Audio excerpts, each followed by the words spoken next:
Dijimos que íbamos a charlar de economía. Tenemos a Gabriel Monzón, economista, docente, diplomático en coaching transaccional, y vamos a hablar sobre muchas cosas con él, a quien podemos saludar. Está vía teléfono Gabriel Monzón. Buenas noches, gracias por atendernos. No, ¿qué tal? Muy buenas noches a ustedes. ¿Cómo estás, Gabriel? Perdón. Sí, adelante, Roberto. Señor conductor, y yo, mire los años y todavía lo atropello. Discúlpeme. Nada, por favor, adelante. Gabriel, ¿qué tal? Un gusto, gracias por participar de esta mesa. Para que te imagines, este es un programa de negocios dentro de una radio, después del programa de deportes, o sea que tratamos de hablar lo más llano posible, dentro de lo que puede escuchar la gente y no marearse, ¿no? Y a vos te toca, veo que tenés un diplomado en coaching, lo cual eso ya nos ayuda mucho a que puedas empatizar con el público y haciendo esto tan duro un poco más blando. ¿Cuál es tu lectura de este momento, ¿no? De esta crispación que va tomando entre el dólar que vuelve a crecer otra vez? Che, lo de las vacunas parece que va bajando, pero ya va a aparecer otro problemita y se acercan las elecciones. Digo, ¿este es un momento de cautela o estamos tan bajo que realmente mucho peor de esto no se va a estar? Mira, siempre los momentos tienen que ser de cautela. Ajá. ¿No es cierto? Me parece que en épocas de bonanzas o en épocas de malaria uno tiene que ser cauteloso. ¿No es cierto? Sobre todo para la toma de decisiones y más en el ámbito de los negocios. Pero en la vida cotidiana también tienen que pasar estas cosas. Vos fíjate cómo son las cosas, ¿sabes? Estamos pasando por un momento económico difícil, que parece más difícil porque estamos muy cansados por la pandemia, pero que es mucho mejor que el año pasado económicamente. Bien. Entonces, tenés una percepción de que las cosas están peor, pero objetivamente los números son fríos y te dicen que están mejor. Pero el cansancio es lo suyo. Te hago el insert ahí. Tírame un número o dos números que vos digas, che, objetivamente, esto medición indica que estamos mejor, aunque uno siente en el cuerpo esto que vos planteabas. Mira, el crecimiento industrial está a niveles más altos, o la actividad industrial está a niveles más altos que en el 2019 inclusive. Mira. Ese es un tema para tener en cuenta. Segundo, está bajando notoriamente el índice de desempleo, o está aumentando el empleo en blanco. Sí, con la pandemia y previo a la pandemia se han perdido 240.000 puestos de trabajo, ya se recuperaron más de 200.000. O sea que hay todo un movimiento que, si vos tomás los números, exclusivamente los datos, vos podés decir estamos mejor. Ahora, ¿qué es lo que pasa? La economía es una ciencia social, es una ciencia humana. Entonces el componente humano, la sensación de bienestar o de malestar también influyen en el tema de la economía. Porque cuando vos vas al supermercado, vos ves que los precios te aumentan.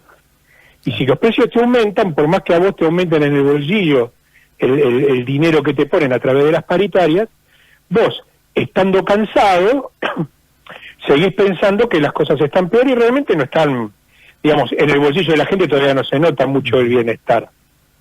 Bien. Eso por un lado. Por el otro lado me dijiste el tema del dólar.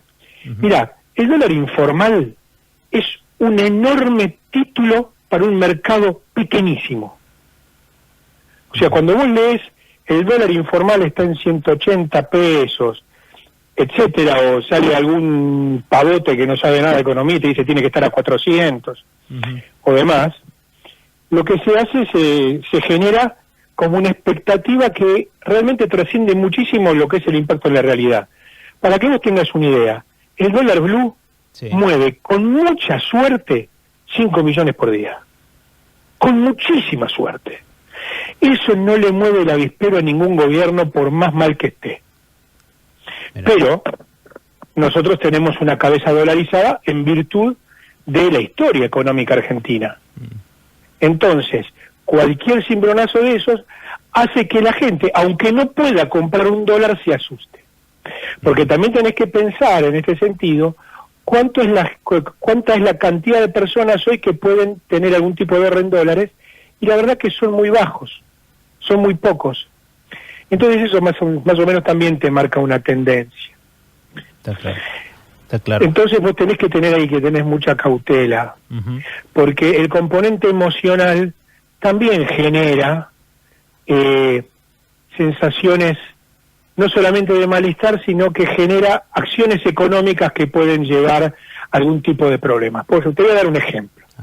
Hay economistas que dicen, con lo que se emitió tenemos que tener una hiperinflación y zafasa y toda la historia, eso justamente, ¿no? Te iba a preguntar.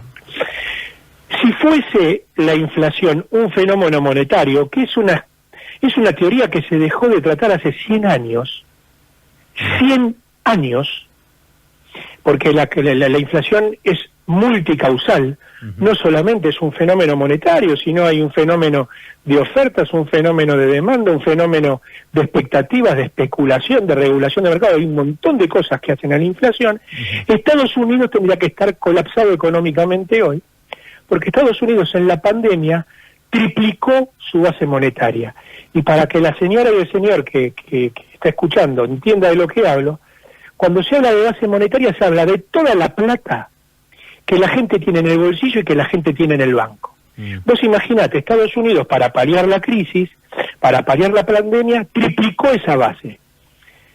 Claro. Alemania, Angela Merkel, inyectó 300.000 millones de euros en el mercado alemán para hacer frente a la pandemia. Y los inyectan a través de la demanda, o sea, a través de los bolsillos de las personas. En ningún caso se habla de que de que va a haber una hiperinflación en esos países. Sí. ¿Entendés? Entonces, hay que desmitificar ese concepto. Pero ¿sabés qué es lo que pasa? Yo participo mucho en foros académicos, soy docente universitario hace muchos años, soy miembro de publicaciones científicas y demás. Y nosotros tenemos un malestar muy grande dentro de los sectores académicos, porque los que hablan en algunos medios de comunicación masivos, hablan para la tribuna, para generar algún tipo de malestar porque llevan agua para su molino. Y en realidad, la economía es una ciencia social y el objetivo de la economía es que el hombre esté mejor. Claro. Ahora, hay escuelas económicas que lo entienden y escuelas económicas que no lo entienden.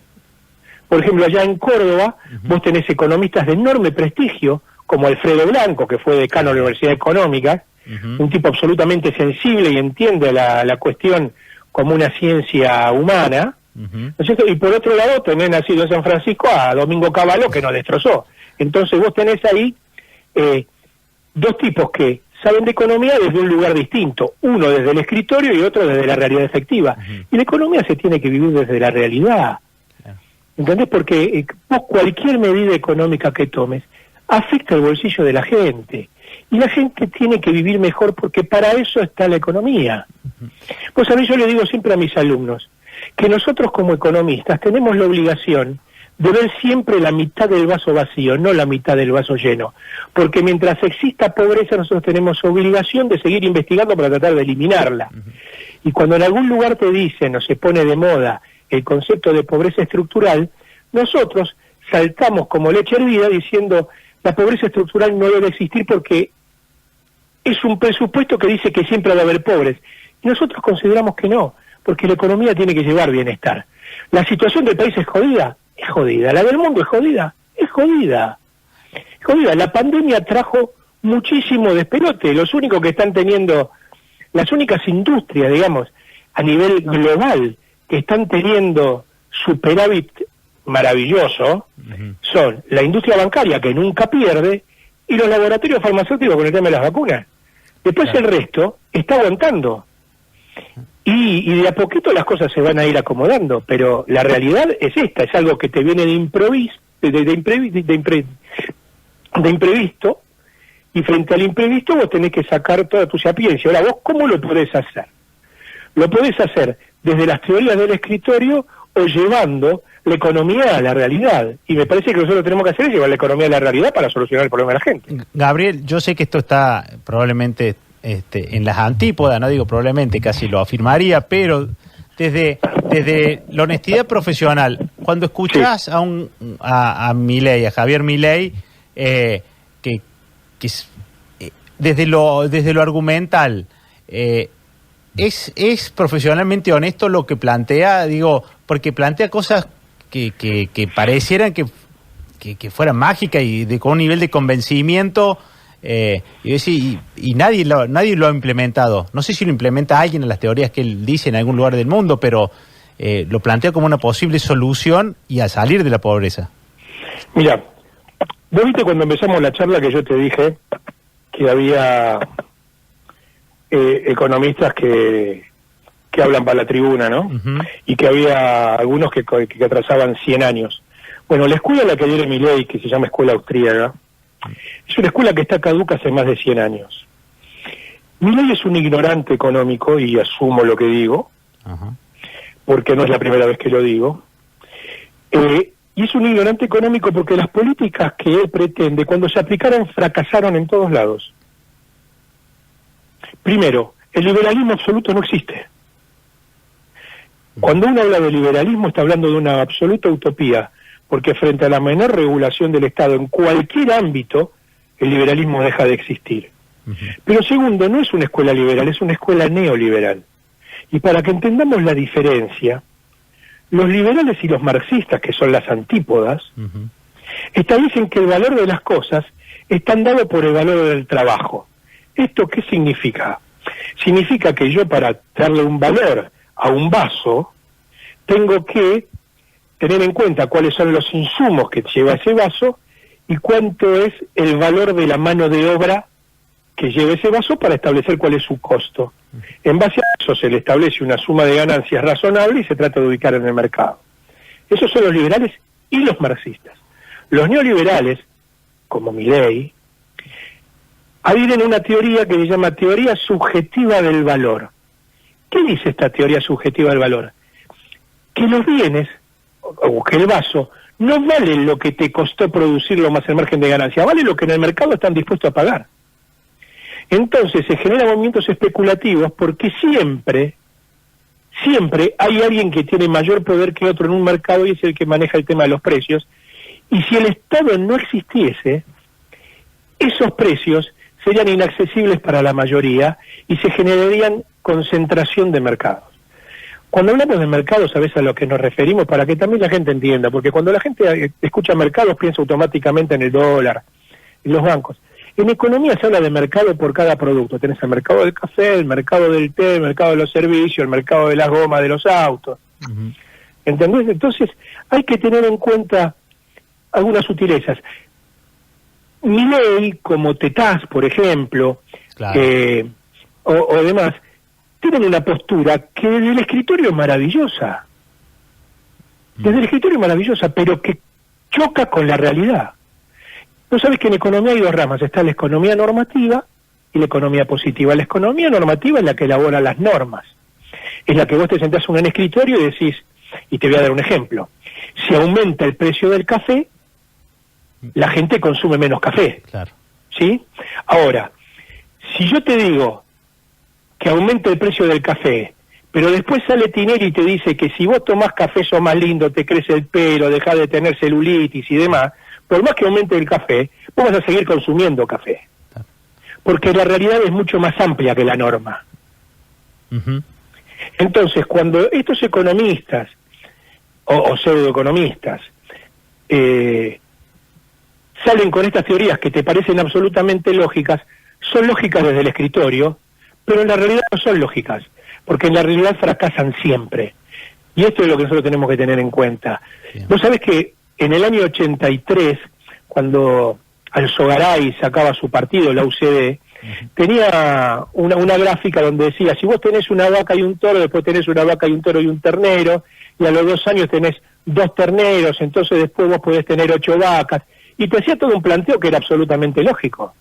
Sí. Entonces, desde la lógica, desde la ignorancia, vos decís, qué bárbaro, tiene razón. Ahora, en la realidad fracasaba siempre. Fracasaba siempre porque la economía en el escritorio no sirve, la economía se tiene que vivir en la calle.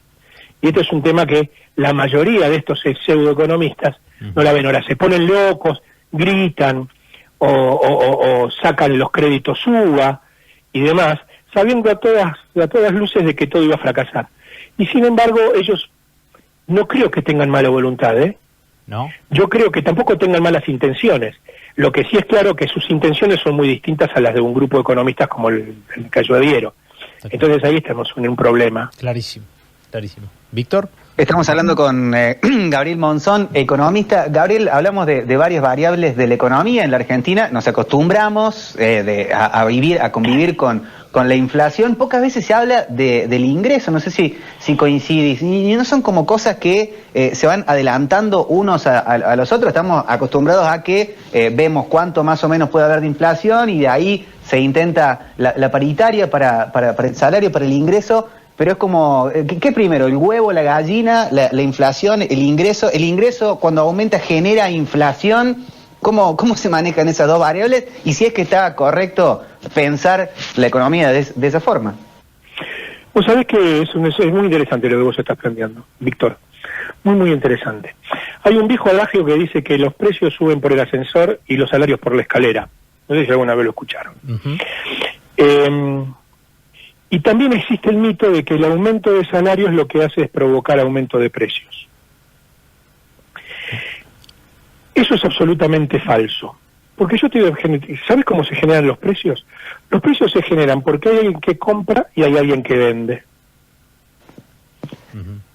Cuando vos tenés un aumento de salarios, lo que haces es dinamizar la demanda. Técnicamente se llama dinamizar la demanda. La gente tiene más plata en el bolsillo y sale a comprar. Si tu oferta sigue estática, o sea, si no hay un aumento en la producción, es lógico que los precios aumenten. Ahora, el secreto está en todo esto, en que tiene que haber un aumento en la oferta, un aumento en la producción. Y te voy a dar un ejemplo de nuevo con vasos, porque ya que estamos con los vasos, seguimos con los vasos. Si yo tengo 2 pesos, y tengo 2 vasos, cada vaso vale 1 peso. Ahora, si a mí me aumentan el 100% el salario, y yo en vez de tener 2 pesos tengo 4 pesos, y sigo teniendo 2 vasos, mi capacidad de compra sigue siendo la misma que antes, porque cada vaso va a valer 2 pesos, porque no hubo un aumento de la producción. Si en vez de tener 2 vasos, yo tengo 4 vasos, mi capacidad de compra se duplica. Esta es la diferencia entre lo que se llama salario real y salario nominal. El salario real es la capacidad de compra que vos tenés con tu salario. Ahora, si a vos te aumentan el salario, pero no se aumenta la producción, no sirve de nada. Entonces ahí sí generas inflación. ¿Entendés? Porque la inflación es, una de las tantas acepciones, es el alza generalizada de los precios y demás. Lo importante de todo esto es que tanto los salarios como la producción tienen que generar un aumento generando un círculo virtuoso.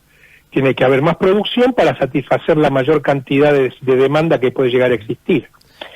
Entonces, cuando vos te dicen que el aumento de los salarios genera inflación, partís de un concepto falso, porque estás mirando la mitad del problema.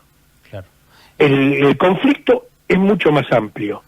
Cuando vos tenés la industria paralizada, por más que aumentes los salarios, vas a tener aumento de precios y vos vas a poder comprar lo mismo que antes. Ahora, si la industria se dinamiza, y suponete que en vez de 4 vasos tenés 3 vasos, cada vaso va a valer 1,66 pesos y vos tuviste un aumento real de un 50% en el bolsillo, frente a los 2 o a los 4 pesos que hablábamos antes. Entonces, si vos generás un aumento de salarios, tenés que tener en cuenta de que no genera inflación. Genera inflación en tanto y en cuanto el empresariado no apoye, no produzca más. Y para que el empresario produzca más, tiene que haber un Estado que fomente la producción. Y acá tenemos un problema grande. El costo financiero es altísimo. Claro. Si vos vas a un banco y depositas en un plazo fijo, y por el plazo fijo a vos te dan el 37% anual, que es lo que se da ahora, cuando depositas 10.000 pesos, ponele, cuando vos vas a pedir un préstamo de 10.000 pesos, a vos te matan con tasa del 60%. Y eso está mal, porque entre el 37 y el 60% tenés 23 puntos, cuando normalmente tendría que haber 4 o 5 puntos de diferencia entre lo que le cuesta el dinero al banco y lo que te vende el dinero del banco. ¿Entendés? Sin embargo, le falta una regulación del Banco Central para poner topes en las tasas, más allá de que la tasa ya del 37% es altísima. Porque si vos tenés un dinero para invertir en un negocio, Y vos sabés que si vos ese dinero lo ponés en un plazo fijo al 37% con una inflación del 25%, suponte, que no es el caso actual, pero sería un caso normal, digamos, en la Argentina, cuando la inflación debería ser mucho menos, ¿no? También vamos a aclararlo. Vos tenés una tasa de retorno de esa inversión en alrededor de 8 o 9 años. Y a lo mejor para cuando vos te pones a producir tenés una tasa de retorno de 20 años para recuperar la inversión. Entonces la gente no invierte en cuestiones productivas, la gente prefiere entrar en la bicicleta financiera, porque le genera más dinero. Entonces hay algo que falla en todo el esquema nuestro. El mercado financiero tiene que ser regulado absolutamente, si no, estamos en un problema. Y los salarios en este contexto, mientras no existe un estímulo a la producción, van a tener que seguir siendo regulados por paritarias con cláusula gatillo para que por lo menos no pierdan con respecto a los precios. Está claro. Entonces hay una situación ahí medio que es compleja. Claro, sí, totalmente. Le pasamos entonces el vaso a nuestro contador Franco Capello, que está en el estudio con algunas preguntas para vos, Gabriel. Hola, Gabriel. ¿Cómo no? ¿Cómo estás, Gabriel? Buenas noches. ¿Qué tal, Franco? Un gusto. Igualmente. Vos sabés que, bueno, medio como que contestaste la pregunta que tenía para hacerte en la última milla, por así decirlo. Al principio vos hablabas que economías como Estados Unidos o Alemania habían logrado aumentar su base monetaria para paliar esta crisis, ¿verdad? Y recién al final hablabas, bueno, de lo disparo o de lo poco regulado que está el sistema bancario, que no acompaña la financiación en la manera que hace rendir el dinero cuando está depositado en las cuentas. ¿Qué otras cuestiones, a tu entender, tendría que tener nuestra economía o nuestro gobierno para que una expansión de la base monetaria, además de la regulación bancaria que hablaste recién, tendría que tener nuestros gobernantes, nuestra economía, para no llegar a levantar la inflación, más allá que lo estuviste explicando, pero apelando a tu conocimiento, me gustaría que nos des tu punto de vista. Mira, primero hay que tratar de empezar a bajar los déficits, del déficit primario, que se está bajando, es importante, pero hay que tratar de que sea lo más bajo posible. Eso no significa que un país sin déficit no progrese, porque Estados Unidos tiene el mayor déficit mundial y sin embargo aumenta su economía todos los años. Claro. Eso por un lado. Pero en el contexto general, bajar el déficit primario y bajar los déficits secundarios serían importantes. Eso por un lado. Por otro lado, hay acciones concretas que a mi criterio debería generar el comercio. La Secretaría del Gobierno, la Secretaría de Comercio Interior, está fallando en su misión. No está supervisando lo que llaman las cadenas de valor. Entonces vos fijate que en plena pandemia y con salarios congelados y con cada vez mayor índice de desocupación, porque fue cuando se había paralizado toda la economía, y con un IFE que fue solamente una contención, pero que fue paliativo porque se recibían 10.000 pesos cada 2 meses y demás, la Secretaría de Comercio Interior generaba aumento en los precios máximos y en los precios sugeridos, ¿no? En los precios que trataban de establecer como precios de referencia. Sí. Entonces vos ahí tenés una contradicción, un enorme esfuerzo que hace el gobierno desde lo fiscal, poniendo mucha guita en la calle para paliar el despelote, y por el otro lado una Secretaría de Comercio que, frente al mismo quilombo, lo que te dicen es, bueno, vamos a aumentar un poco los precios máximos para que el empresario no sufra. Cuando el empresario tenía que tener una línea de créditos absolutamente blanda, sino al 24%, que era una tasa altísima, para que pueda producir tranquilos con 3 años de gracia, por ejemplo, para el inicio del pago. Entonces, hay algunas cuestiones que se pueden llegar a llevar adelante. Te sumo una cuestión, Gabriel, a lo que estás planteando. Suponete que ponemos vasos Monzón y tenemos una producción de 4 vasos, ¿no? Sí. Se aumenta por paritaria porque el gremio de moda lo subió y eso replica en otros porque al otro gremio le genera la presión de que tiene que aumentar lo mismo o igual.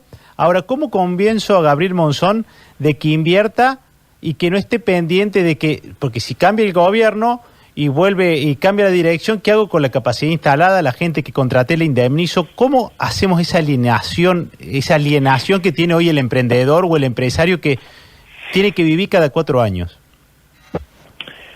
Mira, vos sabés que hay diferentes factores de poder, ¿no es cierto? Ujú. El poder político se tiene que ratificar cada 2 o 4 años, y el poder económico, no el del PYME, ¿eh? El poder económico real tiene capacidad de esperar. Ahora, en la puja esta entre los grandes y los chicos se terminan comiendo a los chicos siempre. Entonces, te generan algún tipo de expectativas con respecto a, bueno, si no puedo echar a la gente, el tema de las paritarias, el tema de cómo hago yo para poder mantener el valor del vaso, si tengo que generar un aumento salarial y demás, es, volviendo a lo que hablábamos hace un rato, ver la mitad del conflicto. Si ya mismo aumentan las paritarias, el factor mano de obra directa y mano de obra indirecta, siempre tiene una incidencia menor que el precio, que el traslado al precio final del producto. O sea, si yo aumento un 40% los salarios, no significa que vaya a aumentar un 40% el vaso. Bien. Porque hay otros factores que influyen en esto.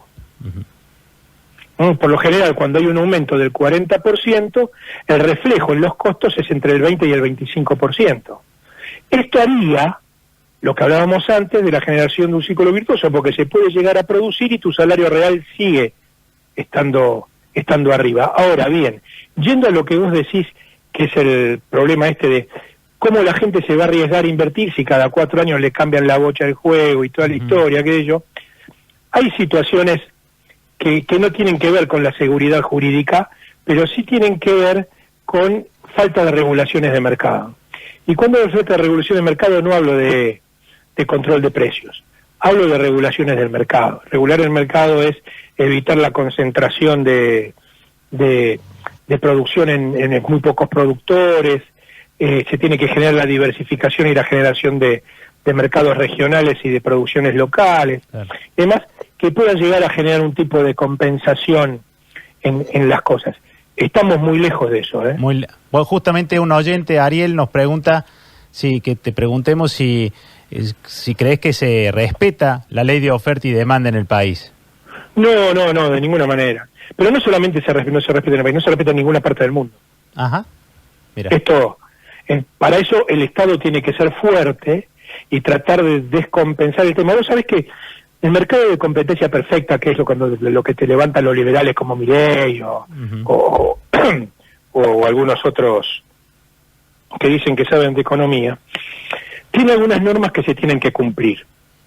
Entre ellas tiene que haber una infinita cantidad de oferentes y una infinita cantidad de demandantes, y todos tienen que estar en igualdad de condiciones. Mi pregunta es, y se las hago a ustedes, ¿se cumple esto? De ninguna manera. Claro. Hay tipos que son más poderosos que otros en los mercados. Y cuando hay tipos que son más poderosos que otros, si el mercado no interviene, tenemos un tremendo despelote, porque empiezan a generarse concentraciones de producción y concentraciones de riqueza, y toma oligopólica o monopólicamente la concepción del precio. Y ahí tenés un problema que es complicado. Para que la gente entienda, monopolio es cuando hay un solo tipo que vende, y oligopolio es cuando son muy pocos los que venden, que por lo general se ponen de acuerdo. Claro. ¿No es cierto? Entonces, vos en el mundo, por ejemplo, tenés dos sectores que están muy diferenciados. Tenés un sector que podría ser monopólico o oligopólico, como puede ser Estados Unidos, y un sector monopsónico se llama, que son los que tienen la fuerza de los que te compran, porque si tenés un solo tipo que te compra toda la soja del mundo, el tipo va a ser el que pone el precio, como puede ser llegar a ser China. Entonces vos ahí estás tironeado entre dos enormes monstruos en el medio y un montón de países que, si vos lo bajás a la situación cotidiana, es lo que vos tenés entre un tremendo hipermercado y el almacén de la esquina de tu casa. Clarísimo. Y ahí se generan los problemas. Estamos en problemas, estamos lejos de eso. ¿Pero por qué? Porque hay una desvirtuación muy grande de todo este tema, falta generación de fuentes de empleo, fuentes de empleo con salario digno, ¿no? Porque, digamos, el otro día vieron que hubo una noticia de que un productor se quejaba por la producción de limones porque no podía, porque la gente prefería un plan. ¿no es cierto? Y bueno, el señor les ofrecía 5.000 pesos por mes. Entonces, si vos le ofreces 5.000 pesos por mes, la gente no es estúpida, la gente va a tratar de quedarse con lo que más le convenga, y el señor dice que perdió 50 millones. Bueno, en vez de pagar 5.000, paga 50.000 y vas a ver cómo la gente iba. Y entonces, hay todo como una desvirtuación desde que se genera desde el poder económico, que hace que todo lo que se genere como un reclamo esté mal hecho, y todo lo que se genere como una queja de aquel que tiene la cosa, que tiene la papota, digamos, se ve con ojos como, uy, mirá, pobre tipo, el tipo encima que invierte, no. Y no es así. El Estado tiene que intervenir. Y esto no significa ser intervencionista, marxista, keynesiano, ni nada por el estilo. Hay una realidad objetiva, que es que sin Estado, en un mercado desigual, existe una concentración de riqueza, y una vez Cavallo dijo que en un mercado liberal, siendo él liberal, uno lo podía llegar a asemejar como un zoológico, donde vos cerrás las puertas y donde abrís todas las jaulas. Al principio los grandes se comen a los chicos y después los grandes se comen entre ellos hasta que quedan uno o dos nada más. Bueno, esto es lo que pasa cuando el Estado no existe. Y me parece que nosotros estamos fallando en gran parte como Estado. Y aparte, desde el punto de vista económico, no se puede conducir teniendo tres cabezas que conduzcan. Vos tenés a Martín Guzmán en economía, tenés a Matías Culfas en producción y tenés a Miguelito Pese en el Banco Central, los tres tomando decisiones, cuando en realidad la decisión tendría que ser tomada por uno. ¿Qué sería? Y en este caso debería ser el ministro de Economía. Bien.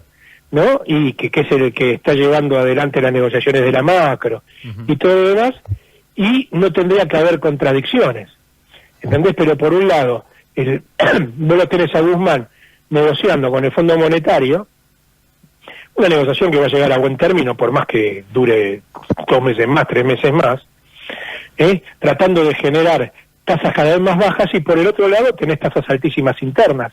Entonces ahí tenés contradicciones, ¿entendés?